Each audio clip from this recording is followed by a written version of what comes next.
Welcome to our channel. Today we how to activate ESPN app on Roku step by step clearly. To activate the ESPN app on your Roku device, begin by turning on your Roku TV or streaming device. Ensure that your Roku is connected to the internet. Navigate to the home screen by pressing the home button on your Roku remote. Scroll down to the streaming channels option and select it. In the channel store, use the search bar to type in ESPN. Select the ESPN app from the search results. Press the Add Channel button to download and install the ESPN app on your Roku. Once the installation is complete, return to the home screen. Locate the ESPN app icon and select it to open the application. You will see an activation code displayed on the screen. Using a smartphone or computer, open a web browser and go to the ESPN activation website. Log into your ESPN account, or create a new one if you don't have an account.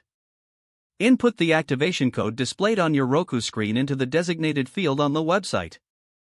Click the Continue button to finalize the activation process.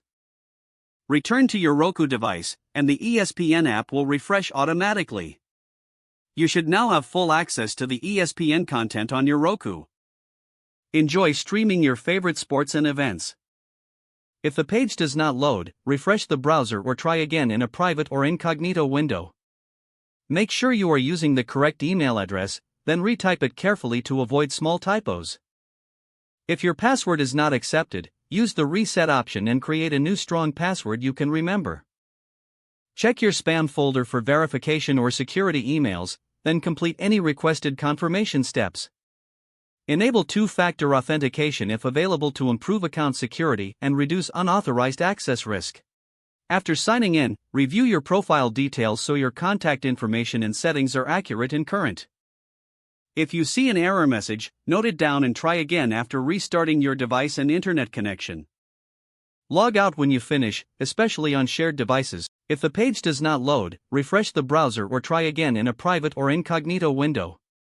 Make sure you are using the correct email address, then retype it carefully to avoid small typos. If your password is not accepted, use the reset option and create a new strong password you can remember. Check your spam folder for verification or security emails, then complete any requested confirmation steps. Don't forget to like this video and subscribe to our channel for more step-by-step tech guides.